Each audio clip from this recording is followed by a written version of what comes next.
Pemirsa, Amerika Serikat mengumumkan darurat ekonomi nasional. AS juga memperlakukan kenaikan tarif resiprokal atau tarif timbal balik sebesar 32% untuk Indonesia.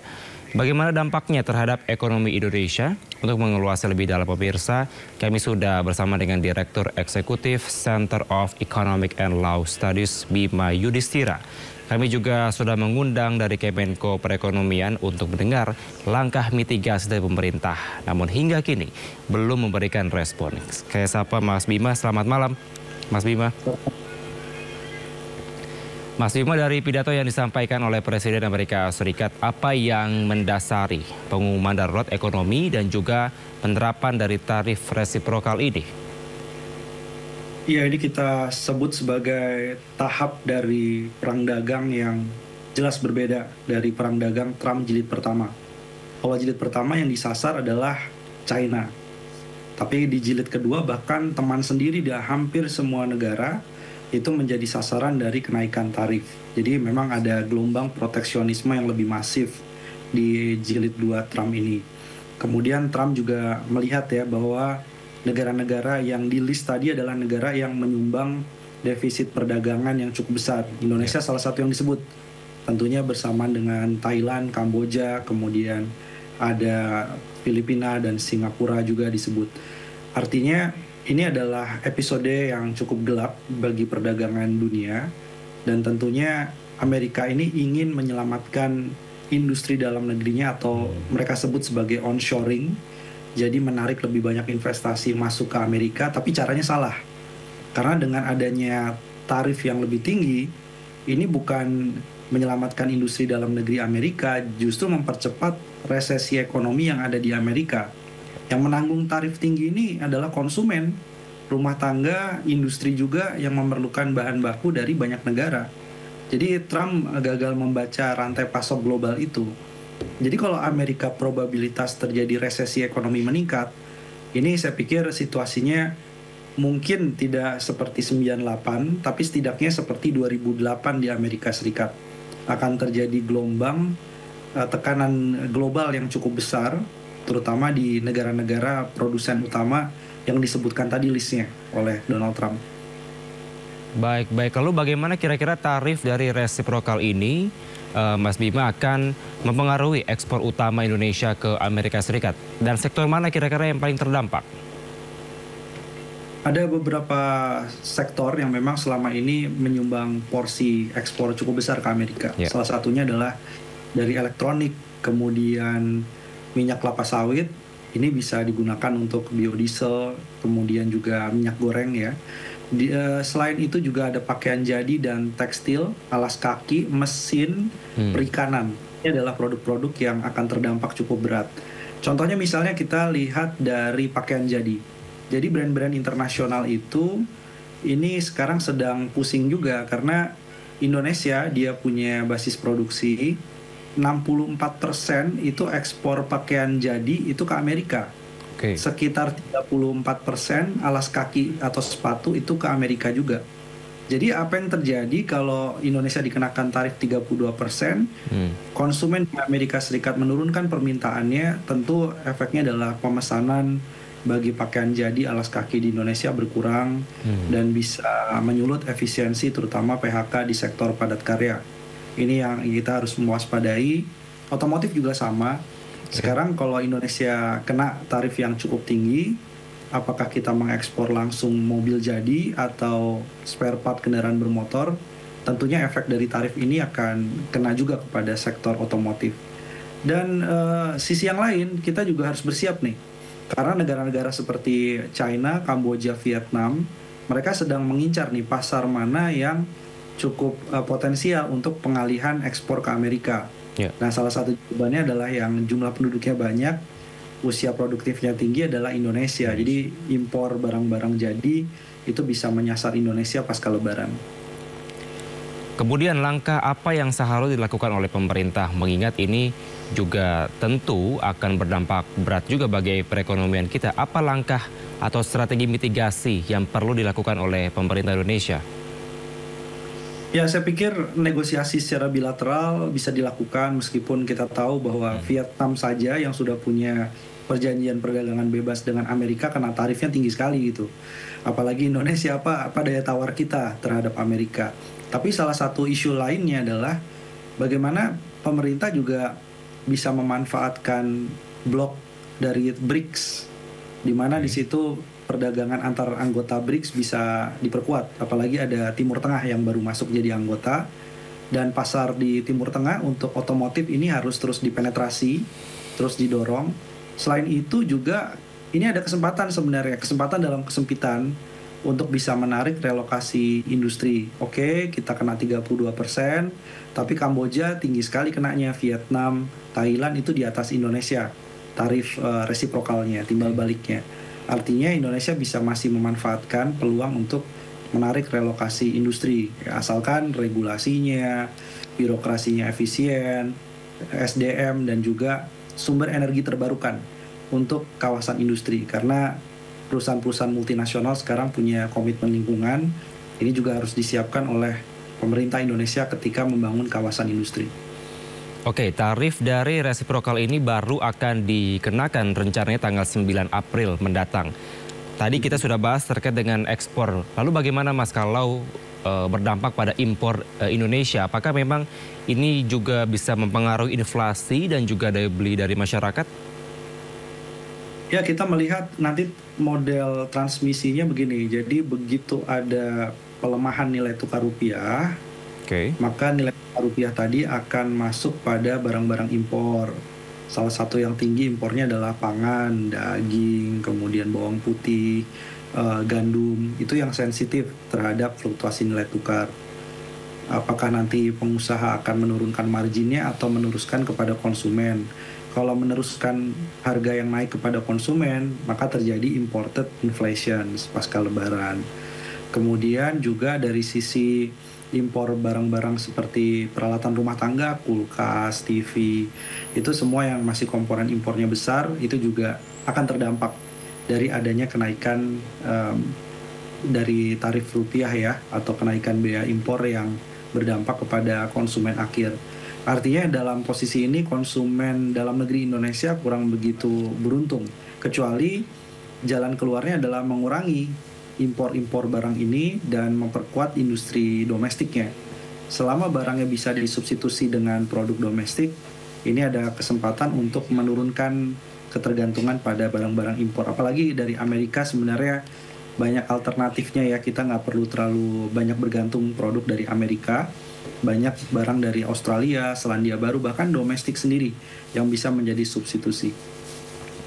Oke, Mas Bima, ini Anda sempat menyampaikan bahwa perlu adanya negosiasi tingkat tinggi mungkin ya dari pemerintah kita kepada pemerintah Amerika Serikat.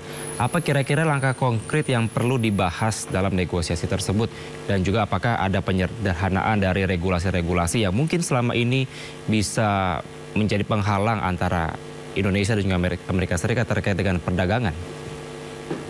Ya, memang harus segera membentuk tim terdiri dari Kementerian Perdagangan, Kementerian Luar Negeri, Kemenko Perekonomian.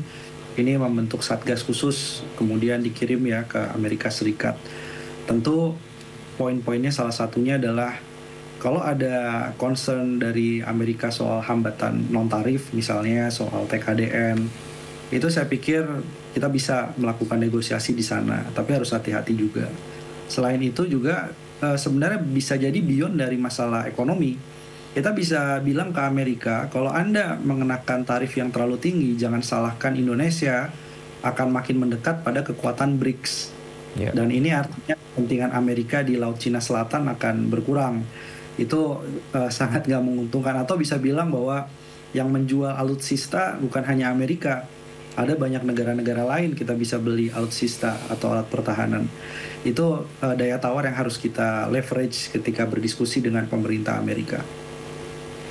Baik, Mas Bima, Anda setujukah dengan pernyataan bahwa defisit perdagangan barang Amerika Serikat secara tahunan ini yang memang bisa berdampak terhadap keamanan dari secara nasional di Amerika Serikat dan juga secara ekonomi? Apakah memang faktor ekonomika saja yang bisa mempengaruhi itu atau bagaimana Anda melihat lebih dalam, Mas Bima? Ya, saya pikir yang terjadi di Amerika Serikat saat ini adalah lebih ke arah emosional, dan juga sentimennya adalah sentimen proteksionisme. yang seolah-olah Trump harus melakukan ini secepatnya.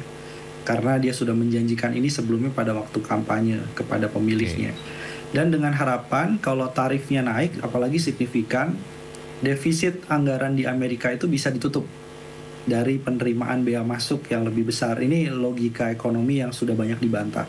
Padahal dari The Tax Foundation misalnya di Amerika sudah bilang kalau tarifnya tinggi sekali, ekonomi Amerika itu akan turun 0,7%, probabilitas resesinya juga meningkat. Ya semoga alasan-alasan tadi bisa dipatahkan ya dengan data yang memang bilang bahwa tarif ini tidak menguntungkan Amerika. Amerika semakin dikucilkan dari banyak negara-negara sahabatnya sendiri. Baik-baik, ada janji kampanye yang perlu dilakukan begitu ya kira-kira Mas, karena Anda sempat menyampaikan secara emosional dan ingin memproteksi perdagangan di Amerika Serikat.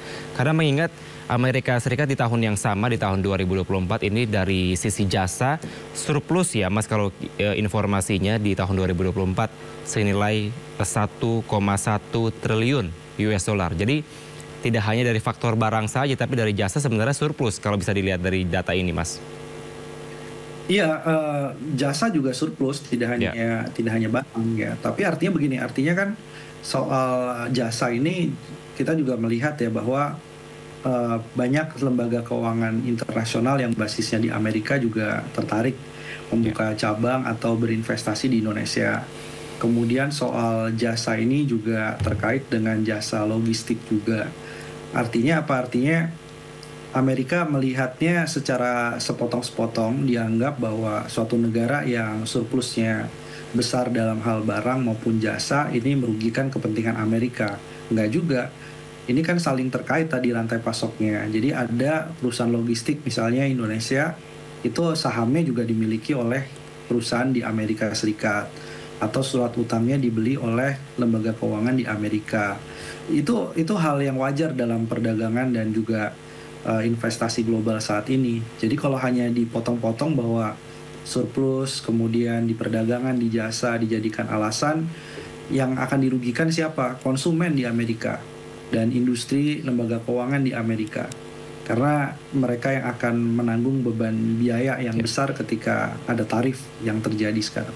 Baik, Mas Bima, tadi Anda sempat menyinggung terkait dengan adanya potensi atau peluang dari negara lain, karena ini juga dari Amerika Serikat tentu akan berdampak dari tarif resiprokal ini. Bagaimana dari negara-negara lain seperti Anda sampaikan, negara China, dan mungkin dari negara Vietnam dan lainnya yang akan membanjiri produk-produknya di Indonesia.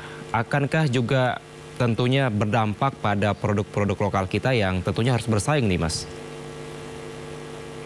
Iya, jadi yang menjadi permasalahan begini nih. Jadi produk Indonesia ini sebenarnya produk kualitas bagus, terutama di pakaian jadi aparel.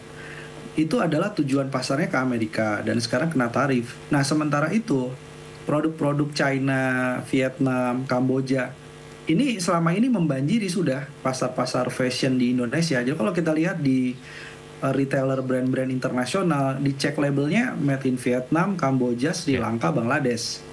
Jadi artinya sebelum adanya kenaikan tarif resiprokal, barang-barang ini sudah masuk ke Indonesia. Nah sekarang situasinya kalau produk kita yang biasa diekspor dialihkan ke pasar domestik, sementara sudah ada pemain dan makin banyak nanti barang dari luar masuk, ini tentunya kalau nggak diproteksi, nggak ada regulasi Permendak 8 2024 yang direvisi, tentu pemain domestik akan sulit untuk berkompetisi. Oke, mungkin secara sederhana proteksi seperti apa yang perlu dilakukan, Mas? Bagi produk lokal kita. Ya, itu akan sulit ya berkompetisi dengan produk-produk lokal kita gitu. Kecuali ya pemerintah sekarang yang bisa dilakukan adalah mengalihkan insentif-insentif perpajakan, fiskal, dukungan suku bunga kredit yang rendah itu kepada industri lokal. Dan juga harus memperkuat daya beli masyarakat sehingga masyarakat punya kemampuan untuk menyerap produk lokal lebih banyak. Oke, baik. Mas, terkait dengan kebijakan tarif resiprokal ini, apakah memang akan mempengaruhi juga investasi asing yang langsung ke Indonesia dan apa yang perlu diperkuat dari perekonomian kita untuk jangka panjangnya kalau Anda bisa menilik lebih jauh? Ya memang sekarang ini potensi ada gitu di tengah tadi kesempitan, tapi yang paling penting kita mempelajari ya bagaimana beberapa relokasi di sektor tekstil pakaian jadi dari Tiongkok, dari China itu terhambat soal perizinan. Kemudian ormas-ormas itu juga harus ditertibkan ya, LSM-LSM yang sebenarnya bukan LSM itu sebenarnya banyak preman-preman yang kemudian mencoba mengganggu industri ya dengan berbagai pungutan liar. Itu harus segera ditertibkan, mau di Jawa Barat, Banten, Jawa Tengah, Jawa Timur, di basis-basis industri kita di Batam itu harus ditertibkan. Dan yang paling penting lagi adalah kita berharap banyak bahwa jawabannya ternyata bukan Undang-Undang Cipta Kerja, tapi mungkin perlu ada pendekatan yang lainnya untuk mempercepat proses birokrasi. Dan yang paling penting lagi adalah ini yang kita tunggu sebenarnya bagaimana agar intervensi Bank Indonesia untuk segera menurunkan suku bunga acuan 50 basis poin sehingga suku bunga kredit untuk industri terutama yang terdampak ini bisa cepat turun. Ya. Dan kalau industrinya terbantu dengan suku bunga yang lebih rendah, ini akan lebih menggairahkan lagi investasi-investasi yang mau masuk. Terutama sekarang yang kita butuh memang yang di sektor padat karya. Jadi saya masih melihat ada kesempatan, ada optimisme. Yang penting kita cepat bergerak. Jangan mengulangi kesalahan pada perang dagang jilid pertama nih. Jilid pertama itu Indonesia tidak mendapatkan berkah relokasi industri karena waktu itu nggak siap. Baik, bisa dikatakan ini juga menjadi tantangan tersendiri bagi kita terutama pasca Lebaran. Ini kan momentumnya memang pasca Lebaran kalau kita bisa lihat lebih dalam ya Mas. Apa yang perlu dilakukan secara konkret dari masyarakat dan mungkin dari para UMKM yang terus digencarkan pemerintah di sisi lain? Mengingat tadi Anda sampaikan perlu juga adanya negosiasi penting atau tingkat tinggi yang dilakukan oleh pemerintah terhadap pemerintah Amerika Serikat. Apa langkah konkret yang perlu dilakukan oleh masyarakat paling tidak, Mas Bima?